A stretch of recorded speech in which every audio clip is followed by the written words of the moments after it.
আসসালামু আলাইকুম সবাইকে।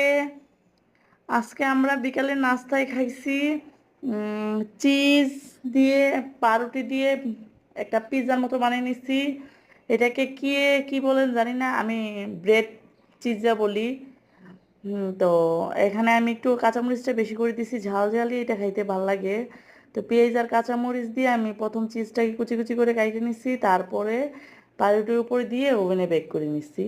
মাশাল্লাহ, খাইতে অনেক মজাই লাগছে। তো আমি এভাবে ভাজ করে নিছি, বার্গারের মতন খেয়ে ফেলছি, অনেক মজা। তো এরপরে আমি এখানে আজকে আরও খাইছি হলো ঝালমুড়ি।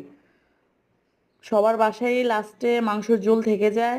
তা জানি না কে কীরকমভাবে ঝালমুড়ি খান, আমি কিন্তু মাংসের ঝোল থাকলে আমি এইভাবে মাংসের ঝোলটাকে আরও ভালো করে কষে তারপরে ঝালমুড়ি বানিয়ে খাই, খাইতে অনেক মজা।